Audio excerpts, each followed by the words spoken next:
Good evening. My name is Reverend Dr. Rodney Sadler, and I'd like to welcome you to this edition of the Dangerous Dialogues. Dangerous Dialogues are a conversation that we like to have with the Center for Social Justice and Reconciliation. The Center for Social Justice and Reconciliation is an organ of Union Presbyterian Seminary whose goal is to remind us all that the Christian faith is not just about what you do in sanctuaries on Sunday mornings and Wednesday nights. The Christian faith has dimensions that reach into every day of our life, every aspect of our larger world. One of the things that we like to emphasize with our issues is that we have a role to play in helping to work towards a better America, working towards a more just nation, and working towards a better expression of the church, one that deals with issues like racial inequality, one that deals with issues like the way that we treat immigrants and others who are different. In essence, the Center for Social Justice and Reconciliation is a reminder that our charge is to love God with all of our hearts, souls, mind, and strength, and to also love our neighbors as we love ourselves. A few years ago, we started this particular program called Dangerous Dialogues to recognize that there are many things that the church needs to deal with, but often fails to deal with. Issues and concerns that are all around us. But we want to remind people that God has something to say about this. If the earth really is the Lord's and the fullness thereof, then doesn't God have something to say about what's going on with poverty and unemployment? Doesn't God have something to say about what's going on with racial disparities in our schools? Doesn't God also have something to say about where we live and the way that we develop our neighborhoods?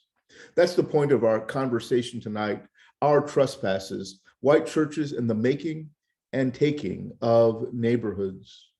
You know, cities have a life of their own. And one of the things that cities often experience is the notion of gentrification. Significant shifts in population at different points in time, often shifting their colors and shifting their income levels because of desired change. Is it possible to have the renewal of urban spaces without displacing people? Is it possible to do what we need to do to make sure that our city continues to thrive without impacting negatively Black and brown people, poor neighborhoods, and communities that are at larger risk? Well, in part, this is the thrust of our conversation tonight. We're joined tonight by the Reverend Greg Jarrell. I'd like to call him Reverend Doctor, hopefully one day soon, who will talk to us a bit about some work that he's already doing, another dissertation, as it were, like your first book. Greg Jarrell has dedicated his life to looking at the way that we can bridge racial and economic gaps. He has moved his family into the Enderley Park neighborhood about more than 16 years ago now, isn't it, Greg? That's right. Yeah, and has been doing some incredible work there with the neighbors. Now, in the last few years, QC Family Tree has begun to really address how do we make sure that we don't lose the complexion, the consistency and composition of our neighborhood? How do we make sure that we're able to manage change as it occurs? And how do we make sure that those people who have lived in this neighborhood benefit from whatever change that we see? In part, this led Greg to the work that he's doing now, looking at what's going on with churches and the role that they play in the gentrification process. How can churches be involved, and what might churches do to make a more just transition when such transitions do take place? I want to turn it over to Greg Jarrell to talk a little bit about the work that he's been doing in the last few months. And hopefully this will inspire a wonderful open conversation with us a little bit later on. So please feel free to ponder some questions, think about what you'd like to ask of Greg, and then we'll give you an opportunity, maybe about 7:45, to get in with your questions as well. Greg, thank you for being with us tonight. I turn the floor over to you. All right. Thanks, Rodney, and Aaron, for making this happen. I really appreciate the invitation. So, as Rodney said, I've been living over in Enderley Park on the west side for nearing 2 decades now, and this has been the place of my salvation, ongoing salvation here. And I've been at work on a project over the past several years that is eventually turning into a book under the working title "Our Trespasses," as this evening's program. And so what I've been exploring is, for one, the history of how Charlotte's neighborhoods developed.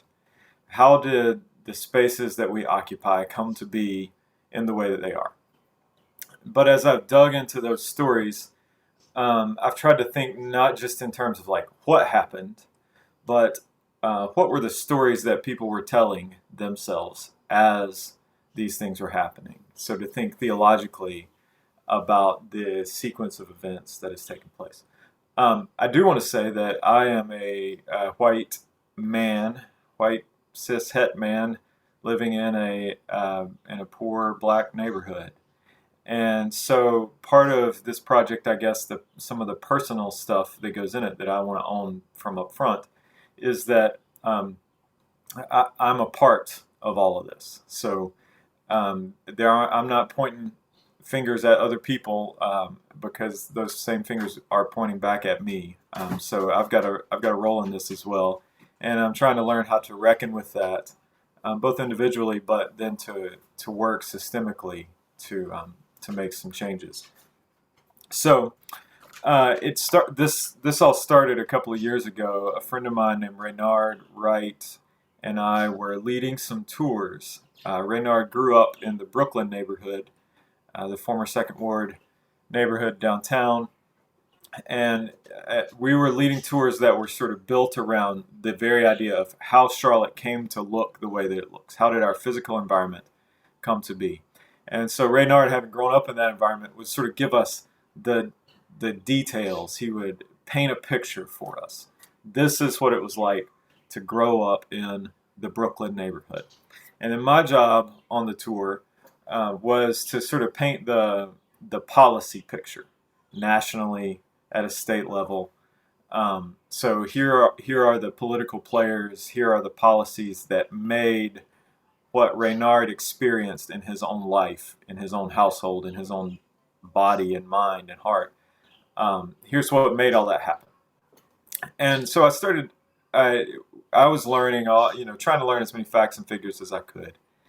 And Reynard would tell these magnificent stories while we were walking around the old Brooklyn neighborhood with these small groups. And I recognized that there was so much that I didn't know, so many things that I had yet to account for, even as I was learning as much as I could.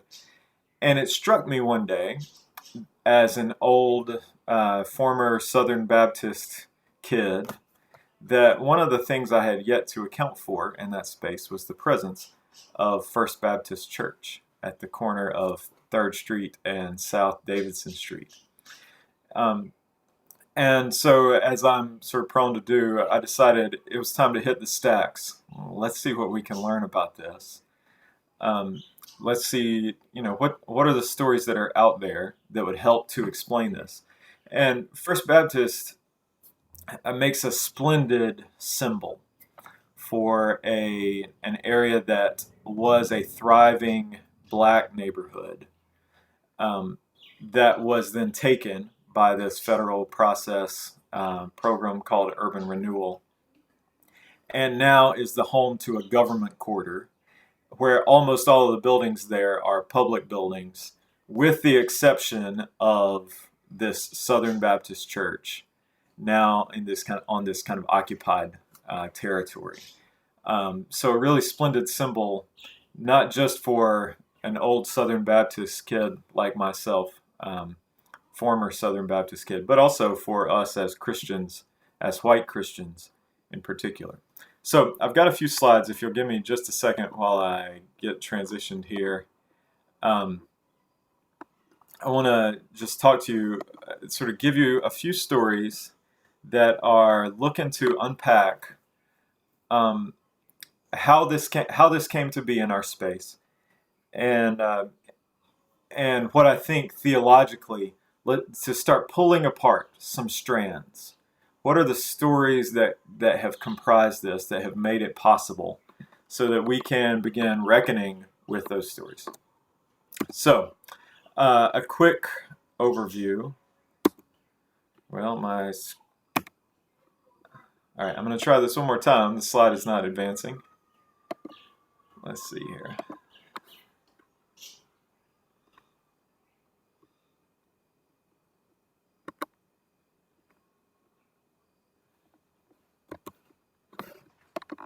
Aaron? Oh, here we go. All right. So, a quick overview. Sorry for that. I don't know what happened there. So, the map that you're looking at is a map of the Brooklyn neighborhood. The street that you see on the top of your screen is East Trade Street. At the very far left, just barely cut off there, is South Tryon Street. And so, this is the neighborhood that was earlier called Second Ward. And following the advent of Jim Crow beginning in 1898 and 1899, this area became completely and totally populated by the black population of Charlotte.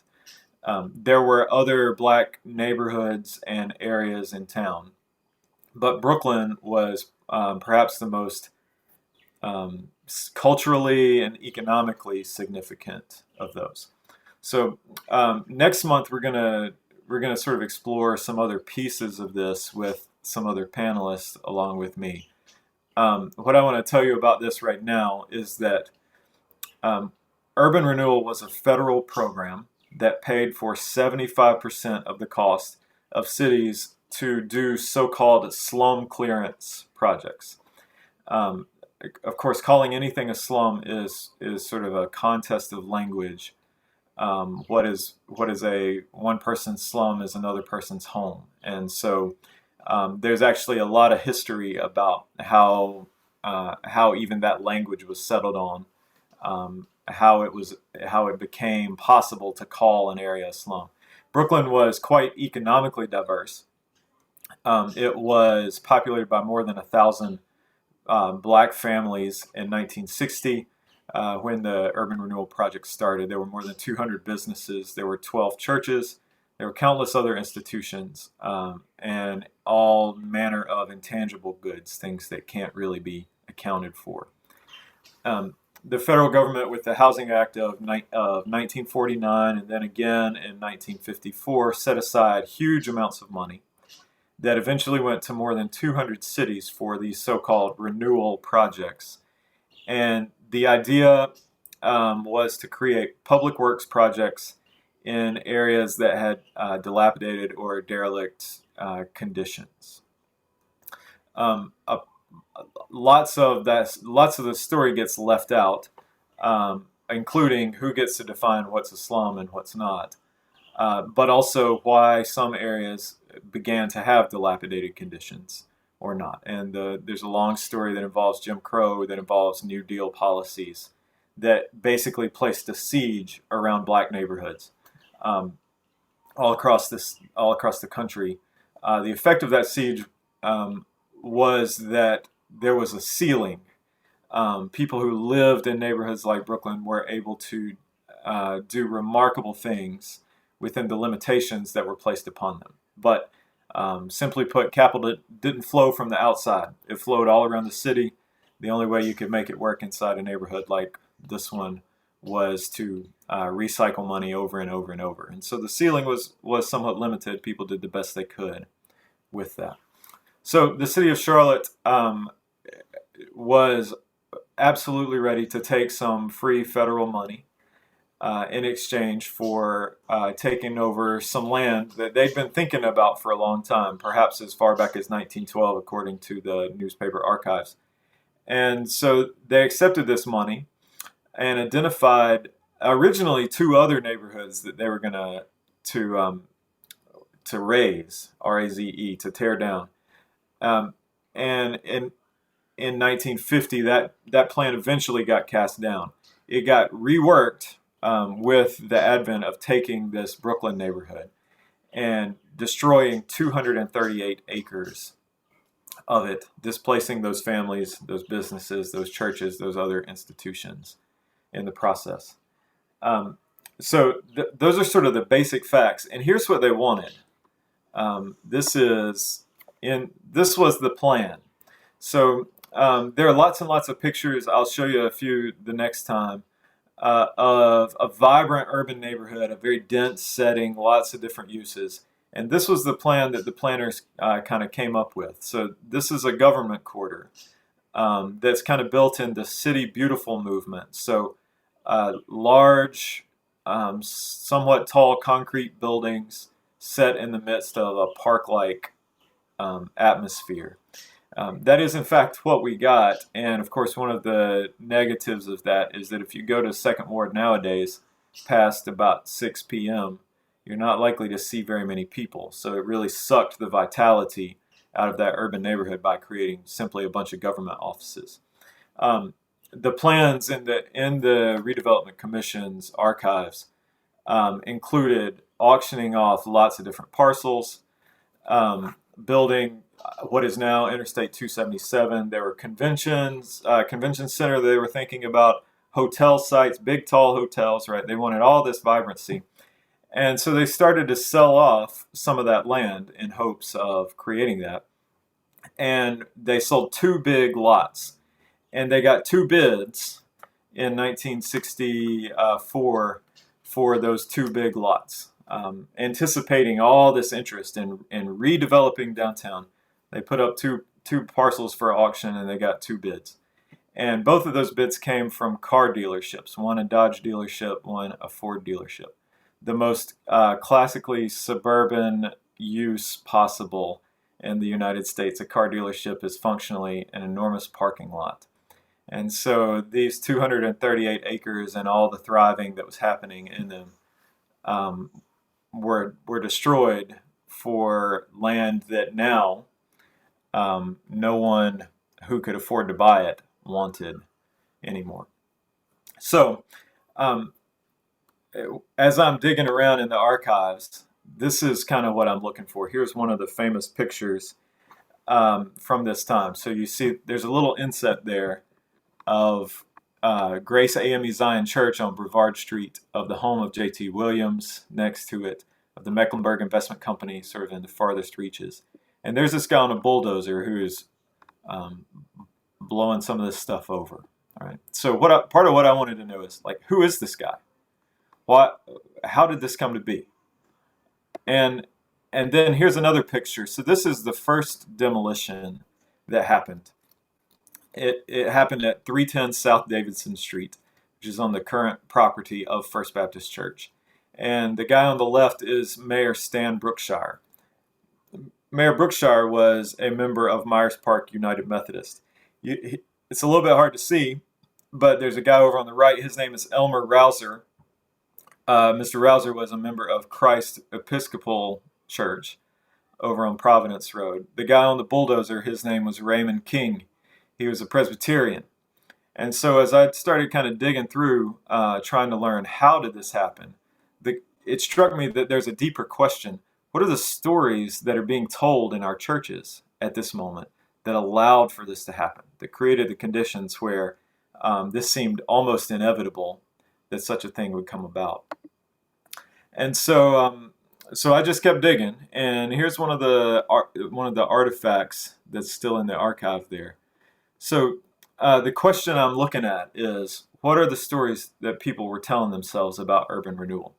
I had a hard time getting a high resolution photo of this, but this is the 1969 report from the Redevelopment Commission. And if you can squint your eyes and read, you can see there's Raymond King on the left, and at the bottom it identifies that he's a member of the Presbyterian Church. And next to him is W.J. Smith Jr., first executive vice president of First Union Bank, and at the bottom it tells you that he's a member of First Baptist Church. And next to him is Ray Ferris, who's a member of St. Gabriel's. Next to him is Thomas Rickenbacker, who is a member of Christ Episcopal Church.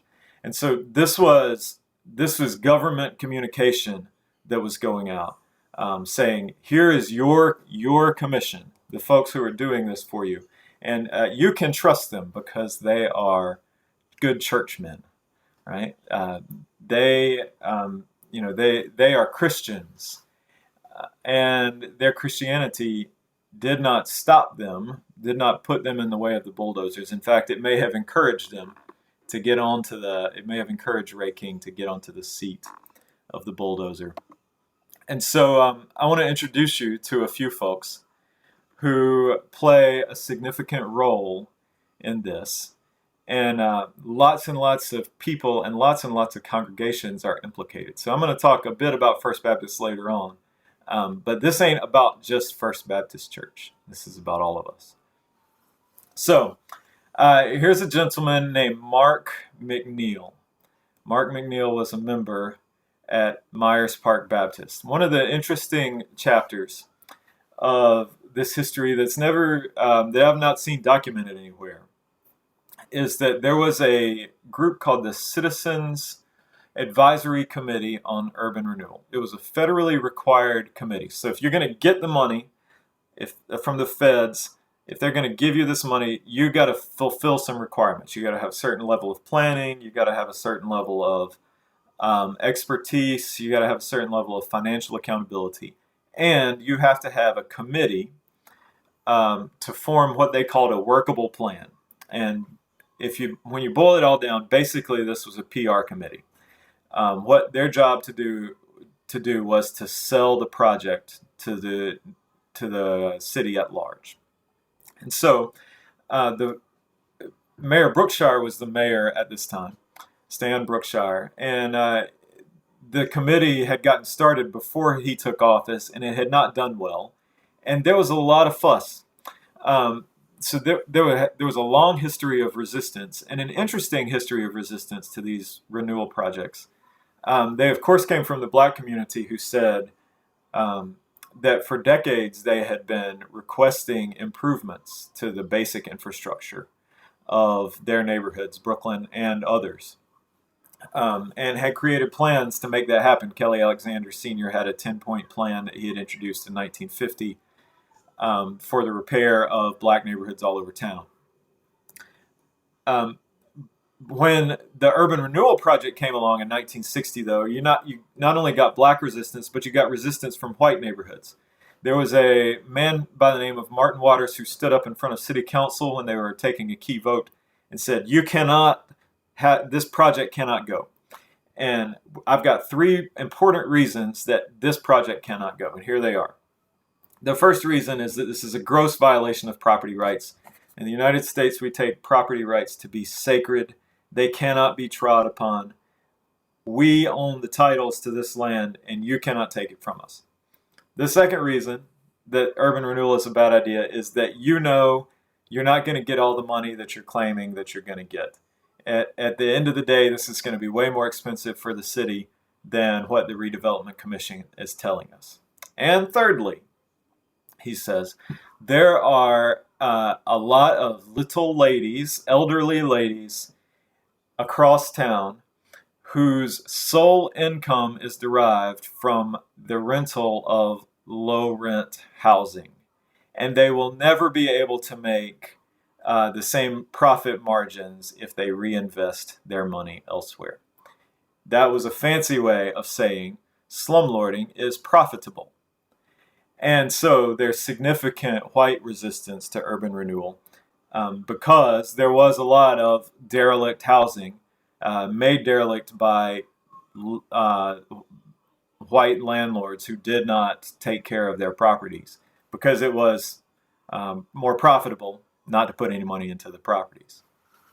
So there's a PR thing that's going on, and they've got to sell this to the community. And so Mayor Brookshire reinstated this committee, and one of the better strokes that he made for his purposes was calling on Mark Mcneal. This picture from the paper is a little bit unclear. You can see that it says he is an enemy of blight. So here's what Brother Mcneill did. He started working on this in this committee in 1962, and he was a guy that brought a lot of energy to the room. And so part of his job was just to kind of get folks moving again. He then took it upon himself over the next 18 months to help start and or strengthen at least 15 different neighborhood organizations. And he kept detailed notes of everything he did. And starting or strengthening 15 neighborhood associations in a period of 18 months is quite the difficult task. So this was an energetic guy. He had recently retired as an art dealer. The way that Brother Mcneill organized these neighborhoods was by hosting cleanup days, beautification projects. Yeah, and so beautification projects, of course, try to address the exterior of what they see. And so he did a tremendous job of stirring up this energy. And so cleanup projects happening all over the city, beautification projects, these flyers that are still in the archives that say, come and help out, come and clean up. And within 18 months, there's a report going to the chair, to Mayor Brookshire from the chair of the committee. Oh, excuse me there. That says that the disturbing and discouraging criticism of a year or more ago has all but vanished. And this is as a result of Brother Mcneill's work. So, the end result of this, of course, was that he stands in the role. I'm going to offer you not really a typology, but just sort of like a role that this guy played. He was what I'm going to call the naive bridge builder. He came in with all this energy and he said, we can see we've got these problems in our neighborhoods. And the way that we're going to solve these problems in our neighborhoods is we're going to get folks working together on the street, picking up trash, cleaning up vacant lots so that they feel good about their neighborhoods. And then we're going to call their landlords and say, look at how nice these neighborhoods look. Don't you want to come and fix up the houses? This was kind of his process. And the result of this, he said later on in an interview with the newspaper, was that not only did it increase the esprit de corps in these neighborhoods, but it also increased church attendance. People were going to church more often after they participated in these neighborhood beautification projects. The problem, though, is that this brother from Myers Park Baptist Church, one of the wealthiest and one of the most progressive neighborhood churches in the city, has zero effect on stopping the bulldozers from running, on addressing any of the structural issues that are happening, right? So people might feel a little bit better about what the outside of their house looks like, but it makes no difference in whether they're going to continue to have a house, because the projects continue. And they spread from Brooklyn to other neighborhoods, to 3rd Ward, to the Greenville neighborhood, to 1st Ward. So they happen in multiple other places. And so there's one little strand of the story that's happening. This Mark Mcneill is telling himself, if we can just, if we can get along, if we can work on a project together, then we're going to make a difference in our neighborhoods. But it turns out that it didn't really make much difference at all in the long run. So then the next character here is Reverend Richard Hildebrandt, whom I'm calling the reluctant colonizer. Reverend Hildebrandt was the pastor at Willmore Presbyterian Church, a building on Mint Street in the Willmore neighborhood. The building is still there. I can't recall the name of the church now, but it's a gorgeous building over there. And more so than anybody who was publicly involved in this, he seemed to have understood the structural issues that were creating blight in certain neighborhoods, that were creating difficult living conditions. And so, speaking to the Dilworth Rotary Club, who probably was not trying to hear him, in 1963, he said, "We're never going to see the end of slums until we have broken the back of the high profits that are available to those who own and operate them." So he got it, right?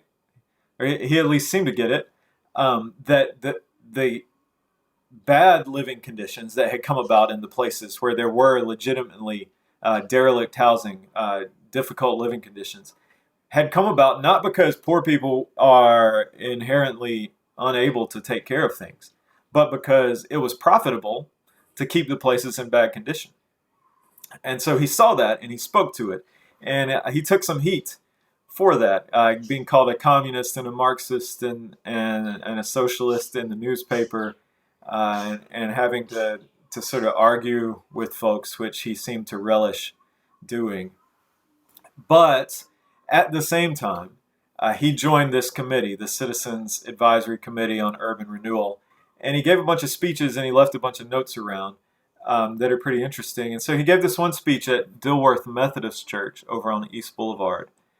And he's talking about the conditions in a section of the Dilworth neighborhood where there was yet another urban renewal project where the Zeb Strawn homes are today. The Zeb Strawn homes are like about a 10-story high-rise, and there was a series of cottages that have been torn down recently. So this is at South Boulevard and I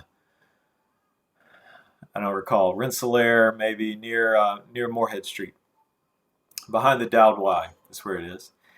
And so he became the chair of the Dilworth Neighborhood Improvement Association.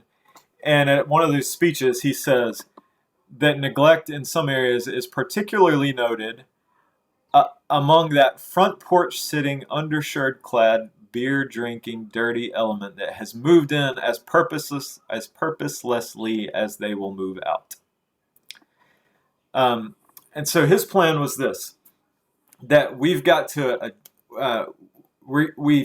he says in one breath, address the high profits that derelict housing brings. But in the other breath, he says of renewal projects that first we're going to do improvements around the neighborhood. We're going to do second rehabilitations. But third, he says, if those things don't work, we're just going to tear it all down. And he says, we do not want this, but if we must, we will. He's become part of the apparatus. He's gotten sucked in. He's a member of the commission, and now, rather than standing against the landlords, he's part of the whole city apparatus. He's gotten sucked into that entire culture. And so I call him the reluctant colonizer. He seemed to kind of know differently, but ultimately couldn't do anything about that.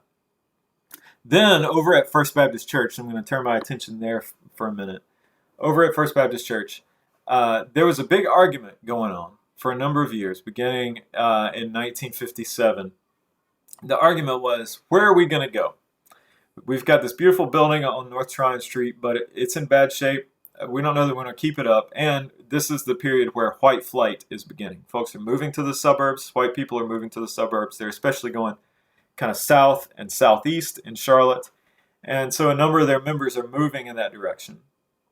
Downtown is changing, and they decide they might want to move. So they go through a long period of argumentation about this. And in 1963, the arguments finally reach a head. It's fascinating to watch them kind of play out on paper in the records at First Baptist and in other places. And two key leaders kind of show up in that. One of them is a guy named Bill Poe. I'm calling him the benevolent conqueror. Poe is a really important person in Charlotte history. He was the chair of the school board during the case that Julius Chambers took to the Supreme Court. And he's got just a really interesting story. So he's also a mover and a shaker at First Baptist Church, the well-to-do law firm Parker Poe. That's Bill Poe. And he says in this argument that's happening within First Baptist Church, we should not move to the suburbs. This church belongs downtown. And he had very missionary kind of rationale for that. For one, he said, alcoholics and unclean people and people without the right clothes, they are as welcome as anybody at First Baptist. They all come here, and they're welcome. And so if we're more likely to find those people downtown, we shouldn't move out to the suburbs like everybody else is. We need to remain here. And the further argument goes, the downtown area needs a strong Baptist witness, and the move to the proposed location, they're thinking in the very near South Park Mall, would constitute the abandonment of the area by Baptist people. So this argument's coming about in 1963. But of course, there are some strong rejoinders to that. For one, there were already Baptist churches downtown. They were called Friendship Baptist Church and Ebenezer Baptist Church and St. Paul Baptist Church. They were all churches that had been in Brooklyn for 60 or 70 years.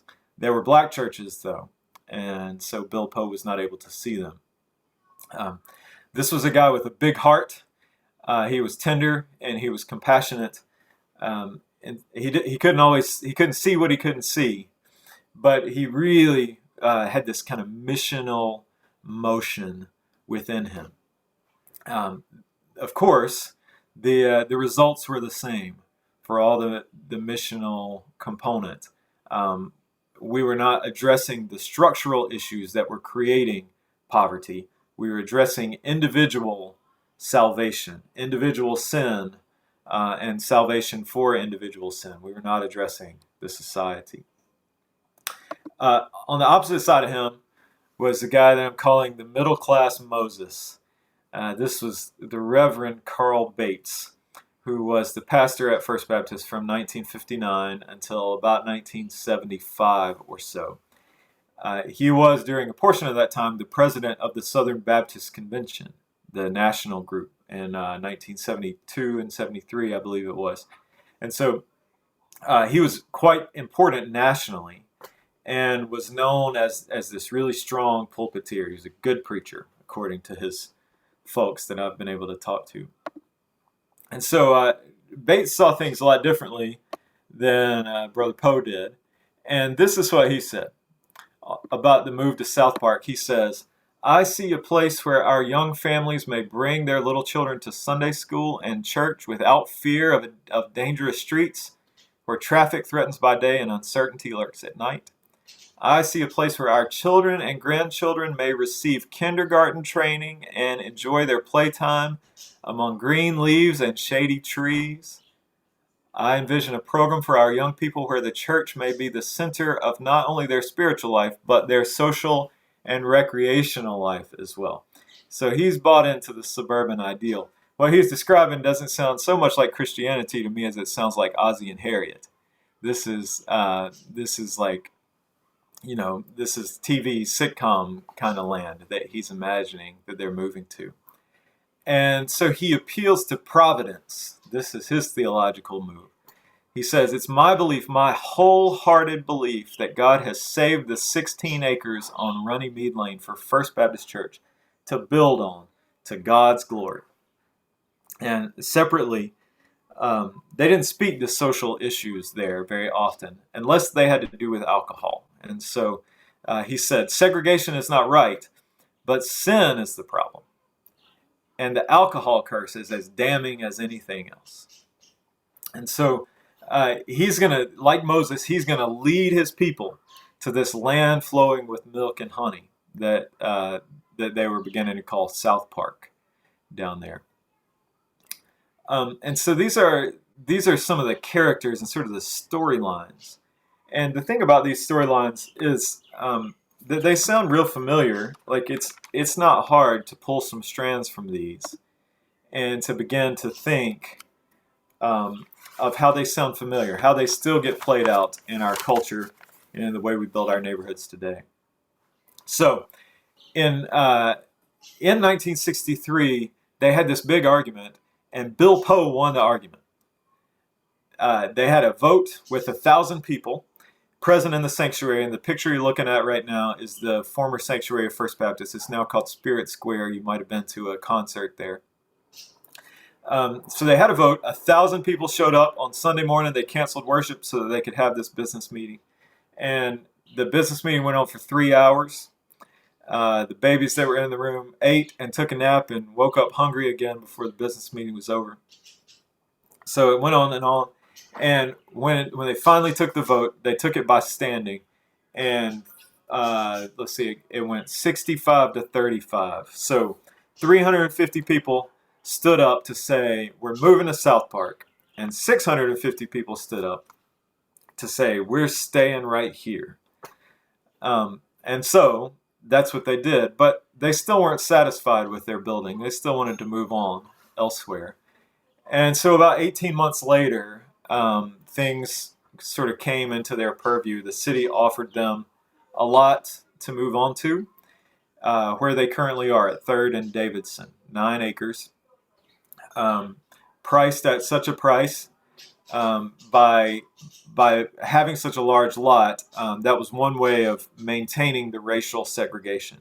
So Friendship Baptist spent a full year trying to raise $12,000 to move out to their current location on Beatties Ford Road. First Baptist had the money, so that when the minimum bid for their 9 acres downtown showed up at $465,000, they didn't have to go anywhere. They already had what they needed. And so in February 1965, they're offered this land where they currently are. And here's what happened. One week, the next to last week of February, they had a big meeting where they presented all the facts. This is where we think we're headed, to these 9 acres in urban renewal land. They never called it Brooklyn. They just removed the name altogether. And they had this wonderful meeting with high spirits. Everybody felt good about it. And at the end of the meeting, they sang a song together. Songs are one of the most important ways that we learn theology. And the song that they sang was a song of conquest. It's a hymn called "Lead On, O King Eternal." And the very last verse of that song, the last line says, "The crown awaits the conquest. Lead on, O God of might." And so having sung that song, they went out and they came back the next week to vote. And the preacher's sermon, Pastor Bates' sermon that week, was based on a passage from the book of Numbers, chapter 13. In the Numbers 13, you may recall, is where the Israelites have come up to the edge of Canaan, and they send some spies out into the land, and they come back. The spies come back and they say, "This is a tremendous land. It is flowing with milk and honey." They bring these grapes and figs and pomegranates back, but there are giants there, and we looked but as grasshoppers to them. And so the people get scared. And Pastor Bates' sermon says, we don't have to be scared now. He takes Caleb's words from that story and says, we are well able to do this. And so they read to themselves a story of conquest, a story of the conquest of land. And interestingly, at least in the plain meaning of this text, we have a group of formerly enslaved people who've come up to this new plot of land that they take to be theirs. And they're moving in. They're ready to conquer it, which is exactly the opposite of the social location that the people of First Baptist Church are in. And so that story of conquest is really active throughout all of these, whether it's with Mark Mcneill and this naive bridge builder, or with Pastor Bates, who deliberately says, we're going to go and take it. Still, that same theme is running through this story. So, with that, I think I've about run out of the time that I had. For now, Rodney, what are you thinking? I'm sitting here enjoying this, and I'm puzzling over a number of questions that I have for you. Thank you so much for this presentation. Thank you for delving into what must be uncomfortable territory as you wrestle with these fairly significant church groups in the city. It's sort of interesting that these decisions are made in part not just by First Baptist Church, but members of Christ Episcopal, members of the Presbyterian Church. I imagine that must be First Presbyterian, since we're thinking about it in the heart of Uptown. It could be Myers Park, which would have been, I guess, a newer church at that point in time. But it's sort of interesting that these stories involve players from all of these different faith communities. The first question I think I have is in part inspired by the fact that you've been doing so much of this work at First Baptist Church. Do you believe that First Baptist in its location has sought to live up to that missional goal of serving the larger community, or have they become more insular in this location? So they've been there for 50 years now, and I think at various times you could answer that question differently. So during the tenure of Charles Page, who was there in the 90s, there were these are these are not easy stories, but there were definitely some kind of outreach efforts that were made through the Mecklenburg Baptist Association. Mhm. Um, I, I think they were still made in that same mode of like, this is ours, we own this. We want to create individual conversions that can help you to own a piece of the pie as well, right? Mhm. Um, at other times, especially during the tenure of Mark Harris, who has made himself famous for a variety of political reasons as well, um, I think a bit more closed and insular. And with the new pastor there, Robert Welch, I think are making some changes. One of the good things they have, I was there today. Brookstone School is I guess a charter school that is doing some strong work among, um, for a long time, primarily black students, but now also with refugee students, Mhm. and doing some really important cultural competency. And I think their principal is on here with us tonight, and she's doing strong work there. So, I think there are ways that they've tried to live into that. Whether that can get at the structural or whether it continues to address only sort of the outward pieces is an open question. Good. You talk a little bit, as you've been talking about this book project, about the church sort of wrestling with their identity over these years. How is it that they've come to be where they are? What are the stories that led them there? Has the church been cognizant of this, or have you sort of brought this idea to them? And if the church has been cognizant of it, what is the general sentiment in the congregation among the clergy about sort of the way that the appropriation of this land took place? Yeah. So to me, this is I love this question because this is kind of where the rubber hits the road Mhm. in a lot of this work for me. The short answer is that in none of our white congregations do folks know how they participated in this, whether through their silence or through their active participation. So I've heard that in a variety of ways. One of the ways that I've heard that is that First Baptist people have sort of been asked about Brooklyn. What were they saying to you about Brooklyn at this time? And the responses occasionally have been not, well, they weren't saying anything about Brooklyn, but instead the response has been, what is Brooklyn? Uh, Mm. as though there was no conception at all that the place existed. Mhm. And the historical referent for that is that going back through their documentation, the term Brooklyn is never used.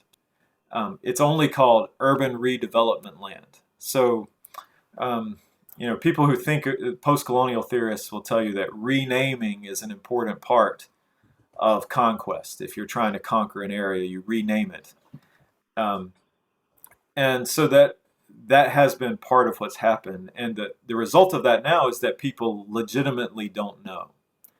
My challenge to them and to Myers Park Baptist Church and to Christ Episcopal and to all the other congregations that show up in this is to Mhm. say to them that you don't know because you've chosen not to know. Mhm.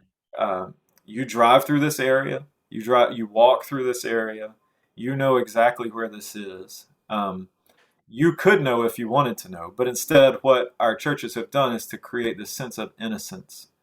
And James Baldwin in the Fire Next Time, in the first segment of that, he says, it is not possible for the authors of destruction to be innocent. It is their innocence that constitutes the crime. Mm. And so for us to reckon with these stories is first to pierce our innocence and to say, like, if we don't know, it's because we've chosen not to. It's because we've pretended, we've played pretend. And so that's to me the first and most important step, is to pierce that innocence so that we can begin to dig into what it will take to restore or to repair. So I love that this notion of piercing innocence. I also love that you raise the issue of, and you've tied this into this larger notion of colonialism, this notion of colonization, I think we often divide out contemporary issues of race from the larger discussion of post-colonial scholarship.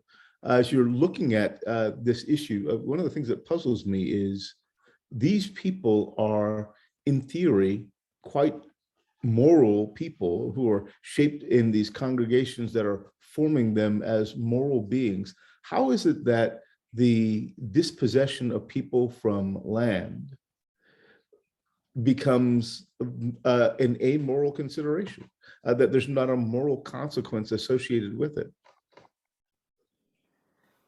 Yeah. Let me raise the ante here. How is it that not only is that deemed not a moral issue, but when you begin to see the significant financial incentives, I mean, these people have lost out on the incredible amount of profit that comes in the aftermath of them being moved out. How is it that that never becomes an issue of moral consideration? So, I think that once we start raising these questions, then it immediately becomes. Part of my experience in talking with various congregations Mm-hmm. is that the moral case becomes clear relatively quickly, and so this cultivated innocence as a way of protecting ourselves from having to do that hard work. Like once somebody pokes their way through that, then it's not hard to see the moral case now. Um, Going back years ago when these events were taking place, um, so I asked. Uh, there's a 96-year-old member of First Baptist that I got to spend a couple hours with the other day, and I asked her this basic question: like, why did this happen? Why were you not talking about it? You had to know, because she had described to me in so many words that she knew. Mm. And so I asked, why? Why did this go on? And she said, with great grief in her voice, I can't explain.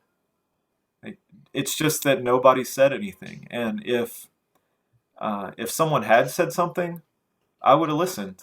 I would have done something differently. But nobody ever spoke up. So I think that in some ways there's kind of this silent conspiracy. Um, and it was coupled with this sense of benevolence. Look at how bad a condition these neighborhoods are in, right? Mm. So as you heard me say earlier, in 1950, Kelly Alexander Sr. hosted a press conference at City Hall and said, "Look at the condition of some of our neighborhoods. Here's what you have to do to fix them." And nobody paid any attention. 10 years later, once there was federal money, then folks said, look at how bad the condition of these neighborhoods are. Let's wipe them off the map, right? Let's take that space and redevelop it. And so it became really a significant quagmire, because they weren't building housing at the same time. Mm. So all the issues were plain to see, and people chose not to see, is basically the bottom line. Thank you for that. I mean, it's sort of interesting to see this, and I appreciate you piercing the innocence as you engage in this process right now. I'm sitting here puzzling over this, and I'm thinking initially, all of this land belonged to Indigenous peoples, Yep. And we have taken it away. One of the things that we've started to see is the acknowledgement of the Indigenous peoples when we come together for events, protests, vigils, celebrations, acknowledging that there were other people that lived here, that there were other people who are part of this larger land, part of this story, and we need to acknowledge them. I wonder if in some way it might make sense to have a land acknowledgement of displaced brown and Black peoples as well. A land acknowledgement recently in Belmont, a land acknowledgement in what's going on in Inderley Park and Hidden Valley at this point in time. I wonder if that might sort of keep it in the forefront of people's minds that these changes don't come easily and that they cost someone considerably, and that there were other people that were here. I wonder if that might help to give us a sense of the racial, quote unquote, racial consequence of some of these actions. Yeah, I like the idea. I mean, I think that simply by refusing to be silent about it, by continuing to acknowledge what's happening, acknowledgement is not action, but it does help to create the conditions where we can act meaningfully. So I think that's a really sharp idea. I really like what you're saying there. Yeah. Let's see what something like that might look like as we begin to go deeper into this work. But I'm so pleased that you're able to do this. And I want to open up to see if anybody else has questions. I see Jeanette has her hand up right now. I've got a couple more questions for you, but they might be some biblical questions. So let's come back to those a little bit later off. Let's start off with Jeanette. I'm sorry, it was an accident that my hand got up there. Oh, sorry. Don't want to force you into a question if you don't have one. Good. Well, Not yet. Dr. Sadler and Yes. Greg, thank you. I'm Doug Nettleton. Thank you so much for your presentation, and thank you so much for Union Presbyterian Seminary to host this. I'm a retired Presbyterian minister. Okay. I was a classmate of Brian Blunt back in 1981, so we're friends. Haven't talked a long time, but I respect everything that Union Presbyterian Seminary is doing, and it's so refreshing to hear your presentation. I grew up, my hometown is in the news a lot, Benton Harbor, Michigan. My wife Judy and I live here in Battle Creek right now, and this story that you are describing and the dialogue that is happening is a conversation that's been within myself for my upbringing and 40 years of ministry.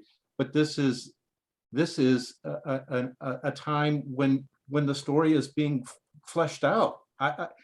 In 40 years of ministry, I don't hear these conversations. Thank you so much. And for Union Seminary. And ironically, my wife Judy and I, for the first time, visited Charlotte about 3 weeks ago and attended a wedding and stayed in the Hyatt, and we're up on the top floor at the Fahrenheit restaurant, and Judy commented on the open space there, and then in daylight we walked around the Brooklyn neighborhood, went to the cultural, and began to hear the story. And as you described, the naive and the bridge builder and the colonizer, the archetypes of the story could be replicated in any city in the United States. So again, just from the bottom of my heart, thank you so much. Dr. Sadler and Aaron, thank you for sending me the email. I'm not quite sure how I got on the email list, but I got on it maybe by listening to some of these conversations. What you're doing is unique. I went to Princeton Seminary, again, classmate of Craig Barnes, and good things are happening there. But what you guys are doing, I don't see it happening in many places. Thank you so much.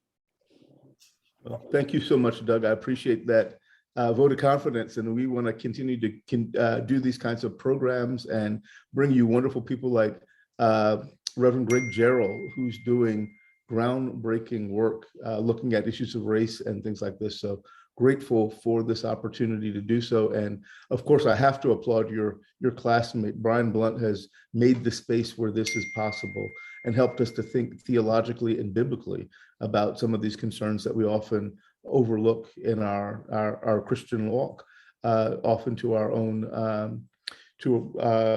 detriment. So grateful for that. Thank you for being with us. And Greg, did you want to say anything there? No, except just thanks, Doug. I appreciate the encouragement. Thanks for being on with us. I mean, I might push you a little bit, Greg, just because so much of what Doug just said suggests that this is not a local phenomenon. This is not something that is a Charlotte issue. This is national. This is an issue that occurs everywhere. Yeah. Yeah, certainly. Yeah, and the tie is all about the flow of capital, right? So the flow of capital was really begun in these urban renewal projects with public money. Nowadays, in gentrification, we see that primarily with private money. But what always happens, of course, is that wherever that's happening, in whatever neighborhood that's happening, title to land is always revocable when it's held by Black and brown people, and always sacred when it's held by white people. And so to continue piercing that and to say, like, we have common cause for exploring these stories across the country because they exist everywhere. There were more than 200 renewal projects around the country. And neighborhoods all over the place are experiencing gentrification now, which is sort of, the details are different, but the story arc is the same. So to keep working on that from that perspective is really important. Amen. Thank you so much for that. Let me, I think Jackie has a question. Jackie, would you like to jump in?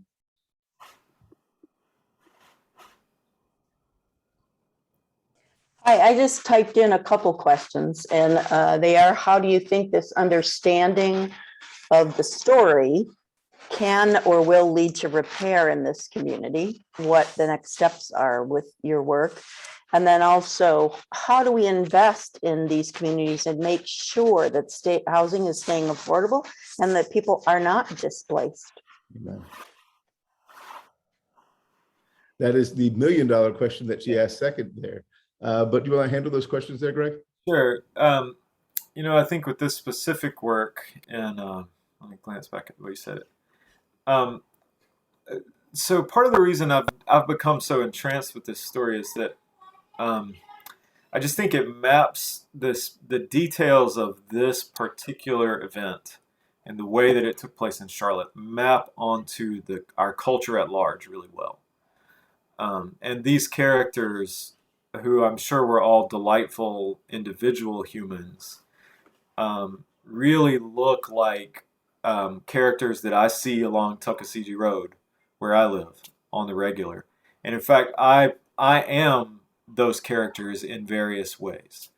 And so I don't think that we'll be able to tell a different story until we can kind of reckon with the story that we're caught up in now.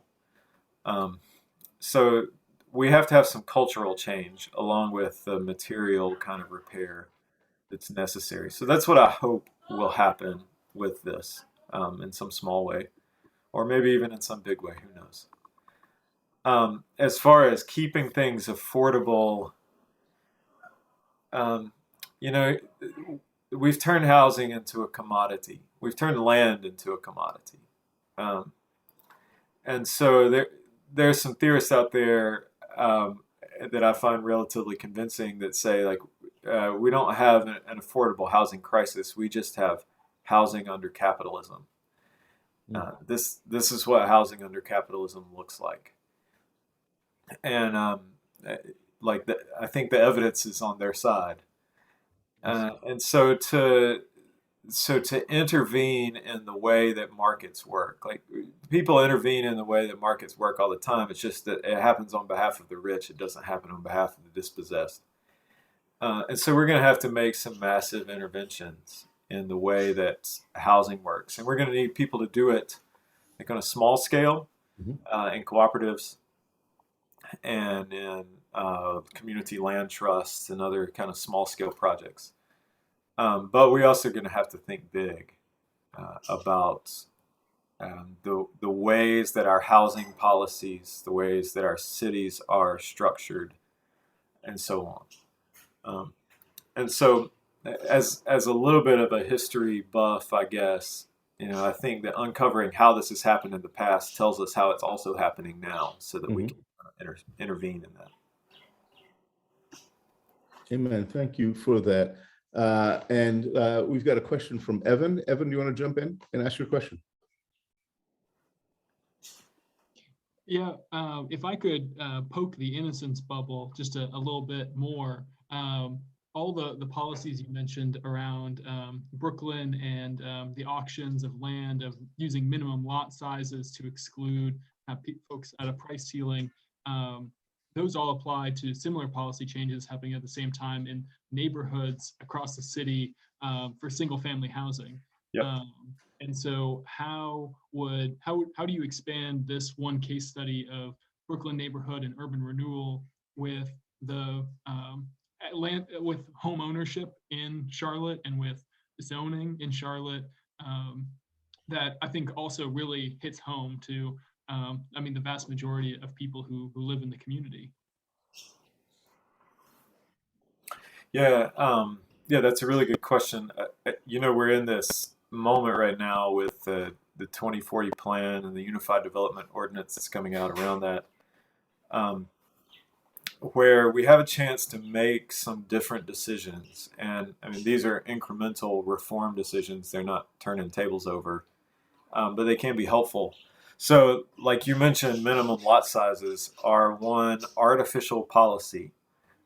There's nothing in all of God's creation that says there has to be a minimum lot size to build a house. Mm-hmm. So we've made that up. And if we made it up, we can change it. And that's one. So all the equity that any homeowner has in their house, almost all the equity, is really in the dirt that it's on. That's where the value, the price is. And so just by condensing down, building more units into smaller spaces on less land, we can help to drive down costs.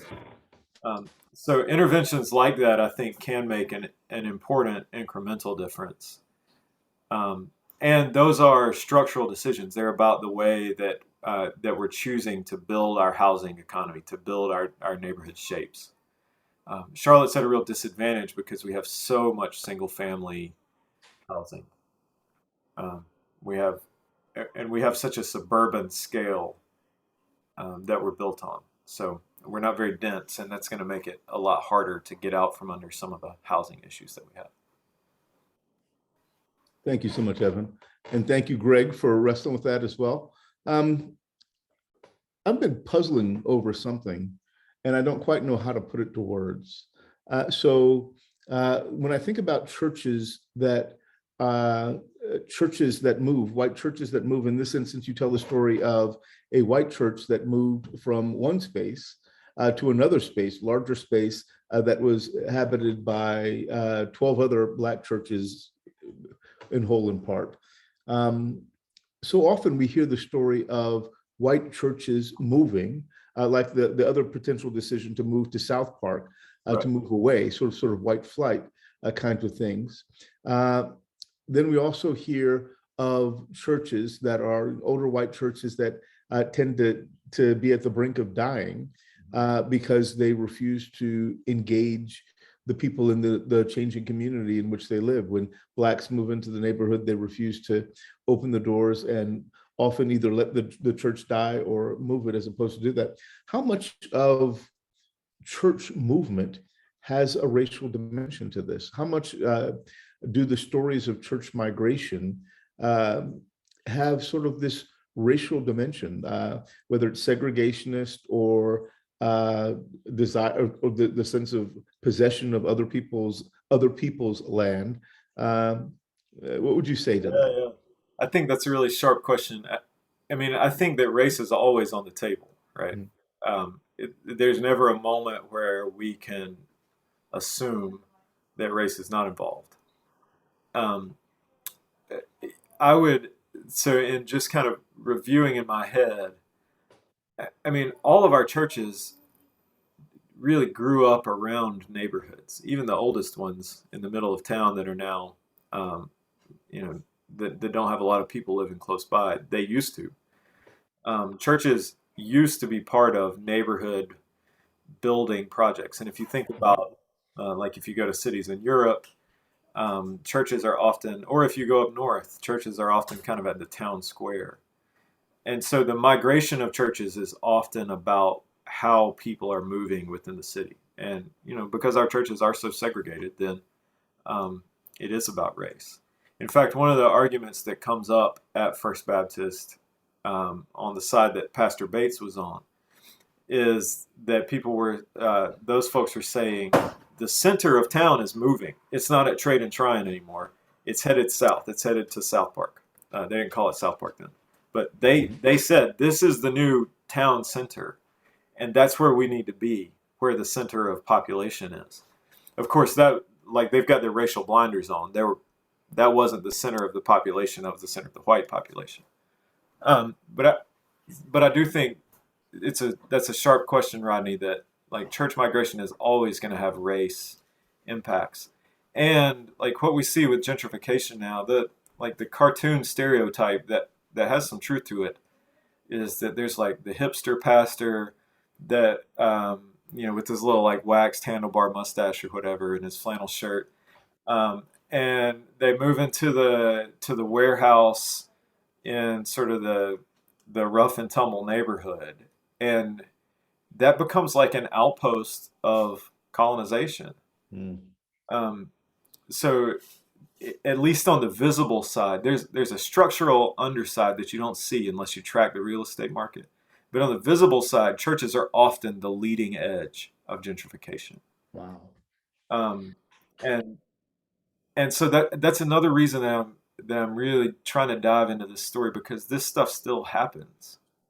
That language of conquest, of like the benevolent conqueror, we're moving here because we just want to do life with people. That's the language that evangelicals use now. And we just want to do life with people, and we just want to be a blessing to our neighbors in this place that's struggling, right? But also, a lot of folks wind up buying some cheap real estate at the same time.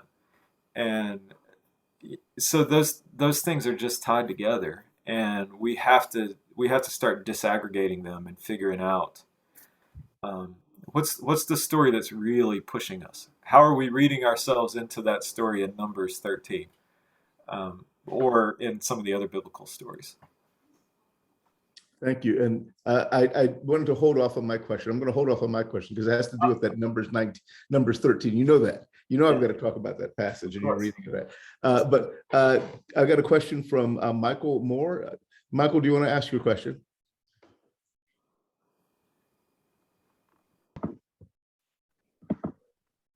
Well, I don't want to just stop you from talking about numbers, but I was curious if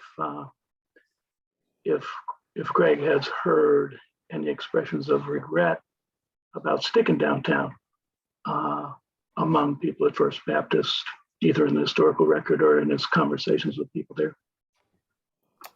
Yeah, there are some statements of regret. I've heard it from a number of folks. And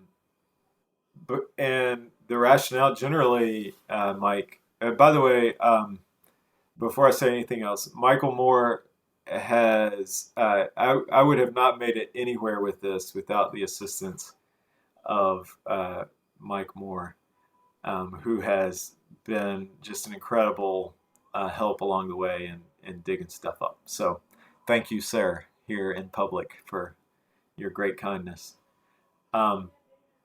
There is some regret because things would be a lot easier for them if they were in the center of their population. And so I don't know that they know what to do with that right now. But I've heard it. Thank you. Thank you. And thank you, Mike, for the way that you have helped yield this work that we see right here. Grateful to see you in this context. So getting back to that Numbers 13 and the point that you raised, I really wish that you were standing in my Old Testament class this Saturday or my one on Monday and just bringing forward this larger concern that the way that we appropriate scripture can be greatly influenced by our own social location, and that to take the story of a dispossessed people who are gaining access to land as license for a possessed people to get access to land is not just wholly problematic, but it can turn the story on its head. It is a dangerous appropriation of someone else's story, which is wholly consequential. These patterns of interpretation seem to be patterns that are prevalent throughout our American history, be it interpretive traditions that seem to have worked well with manifest destiny, interpretive traditions that have worked well with the creating of the American slaveocracy. Tell us a little bit about the role that social location and biblical interpretation plays in perpetuating these often problematic relationships with the text and problematic expressions in society. Yeah, so I mean, we're talking about Baptist people here, right? So if you say to them, well, this is what the Bible says, then like they're hooked, you know. We have, as good Baptist folks, we have great reverence for what the Bible says, but the problem is the Bible doesn't say a single thing, and not a single unified thing, and who you are as you're a reader and where you're reading from make all kinds of difference in what you can see in it. And so that passage is actually, I think, Rodney, a really good example in the way that they read it. So the interpretation that's offered to them is basically posing, we are, God's chosen people, and God in God's providence has allowed for us to come up to the edge of this land. And now the only thing we have to do is cross over. Mm-hmm. So for the Israelites, they just had to walk in and conquer the place. For First Baptist, they just got to vote. So that's all we have to do, and God and God's providence has created this opportunity for us. And from a liberationist kind of perspective, like if we're reading with James Cone, then he's going to immediately say, hold on, like look at who you are and look at who those folks are. Who's the possessed and who's the dispossessed here. But then if we read with the post-colonial readers, or probably even with the Womanist readers, they might say, like this, so that Numbers 13 passage is a settler colonial story. It is about a people who are claiming God's providence, mm-hmm. walking in and slaughtering other folks and taking their land. Like they're reading it exactly right. They just don't understand the moral complexities of it. So I think within any story, like there's always the opportunity to keep reading from multiple perspectives. The other scripture text that kind of comes back up within this particular story is the Cornerstone Passage. I just lost it in my head. The stone that the builders rejected has become the head of the corner. Cornerstone, right? And it is marvelous in our eyes. Yes. And so if you read that in the gospel text, like everybody just grabs that. So this is from Psalm 118, which is all about land. If you go and read it closely, it's all about land and sort of land relationships and built environment. And if you go read the gospel passages that quote it, it's in this parable that's really challenging parable called the parable of the wicked tenants. And it's entirely possible. In fact, I'm writing that you probably ought to read this parable as a parable about the poor taking rightful possession of the land after their oppression by wealthy landowners. So it all depends on how you read that text and where you're reading it from, what kind of imagination you're able to use as to what you see in it. So if you build a new church in the middle of land that you might not ought to be on anyway, and then you go read this new Cornerstone passage, you might think you're saying one thing, but there's a lot more going on there. Interesting. I love the fact that you have also lifted the notion that sometimes you have to read against the text. Sometimes the text might present a problematic position, inherently or based upon our own history of interpretation of that passage. So Evan, other students out there, I hope that you're paying attention to what Greg is saying here right now. So just let's bring this to a close on more of a practical note. You've mentioned that there are so many of these churches, significant churches involved. You mentioned Christ Episcopal, probably First Presbyterian, even though I'm not sure which Presbyterian church I was mentioned first. It's probably First Myers Park or Covenant. Christ Episcopal, Covenant, Presbyterian. Myers Park Baptist. Myers Park Baptist, and University Park Baptist Church had a representative there too. So all of these churches, what is the appropriate response for churches today? Now, granted, I'm sure this is the thrust of your work. What does the church do in response? How might we begin to think about being such a congregation, questioning your role in the transformation of neighborhoods in Charlotte? What can we do at this point in time as a response to that history? Yeah. So I will say quickly that that report that you saw that mentioned University Park Baptist was from 1969, and by that time they had tried to put some representative figures onto the redevelopment commission. So we'll just set University Park aside for now. As far as those other establishment churches, so a couple of steps for me are important. For one, like the stories that I've dug up, I'm not a brilliant historian. I'm a hack that's had good help from Michael Moore. What you can do though is a lot of this information is not hard to find. Like you can learn what was there before in your place. And you can dig into the story of how your denomination, how your particular congregation has had both excellent, remarkable things that have happened and have participated in injustices. And I think that learning that is itself a good, because it suggests to us something about where we currently are and what we can currently do. Along those same lines, to a certain degree, we can calculate the damages. And in fact, so a couple of weeks from now, we're going to have part 2 of this, if you're on here tonight. And we're going to have a couple of other folks we talked to, but part of my presentation will be showing exactly how I have calculated some of the damages. So we'll never get it all, but we can get a part of it, and we can help to make communities whole. That will be costly. It will not be easy, and it will be painful. But that is part of what repentance looks like.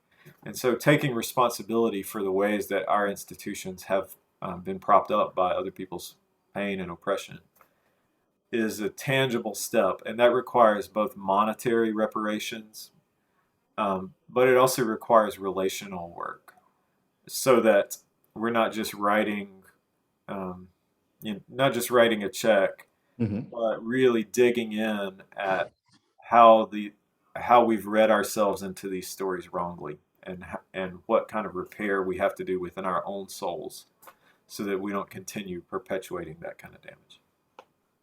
Well, thank you, Greg. That was a wonderful opening salvo into what we can begin to do as congregations. And I do look forward to going much deeper into it in a couple of weeks as we pick this conversation up again. Thank you so much for sharing your research with us, sharing your insights, sharing your biblical interpretation. It's been a joy to listen to you.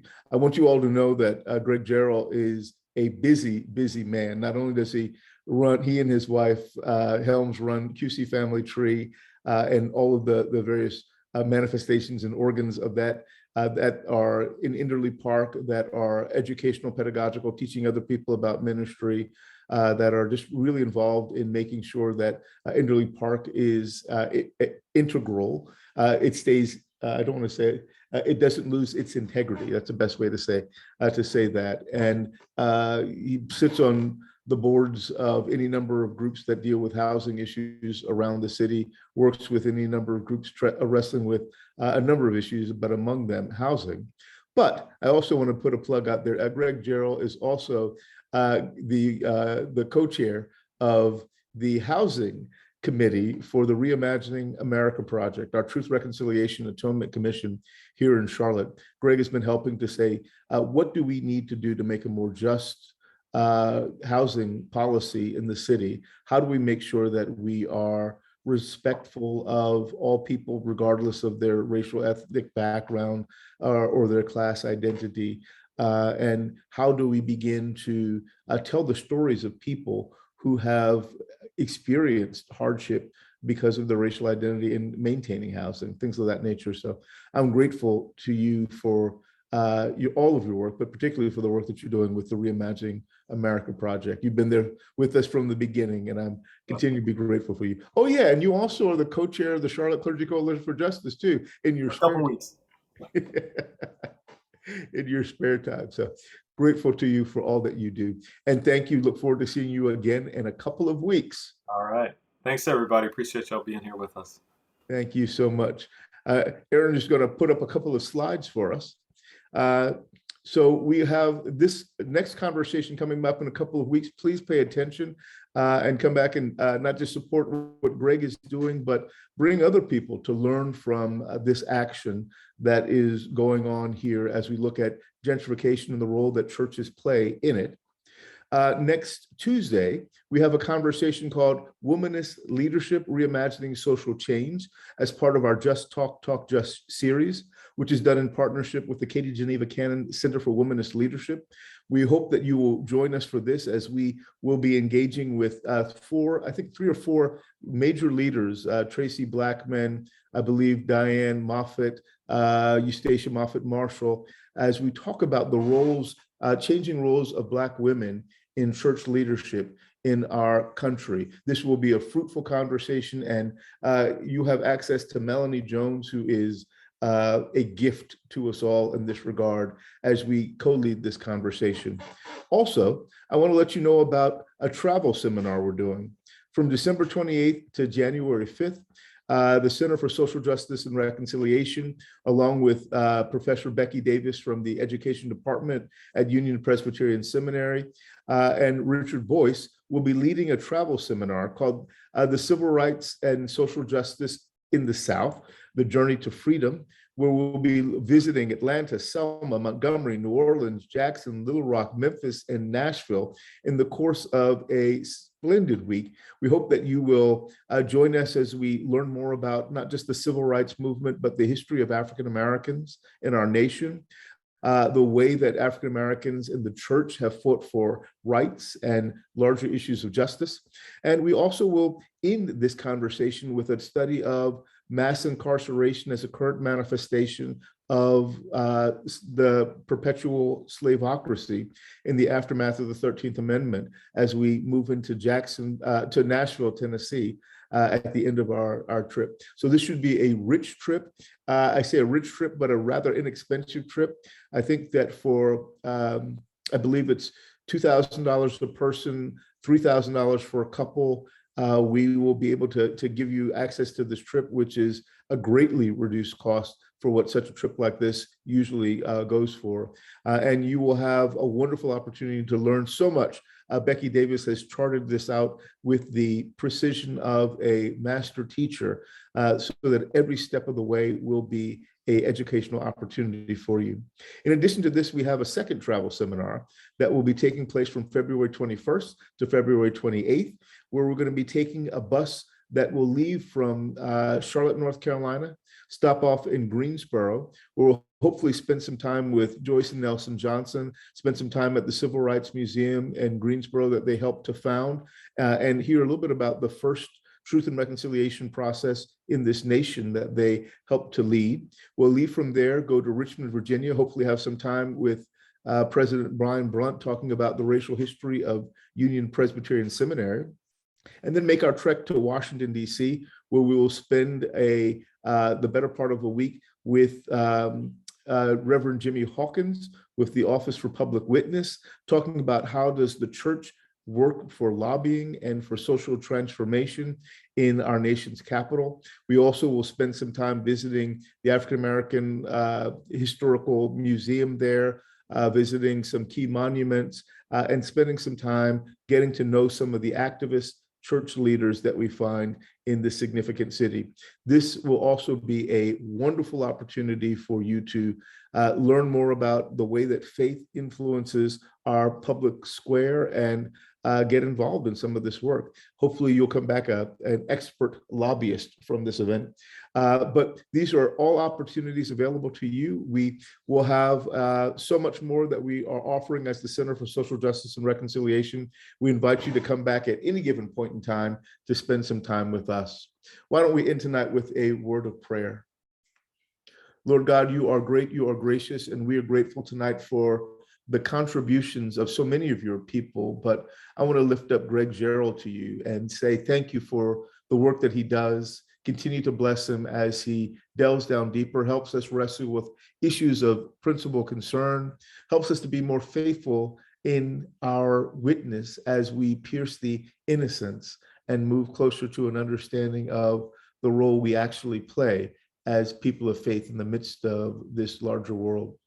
As we go forward, watch over us and keep us and bring us back, that we might always be mindful. And please always use us for your purposes to make your kingdom come and will be done on earth as in heaven. It's in Christ's name and for Christ's sake that we pray. Amen. God bless you all, and see you all hopefully on Tuesday evening.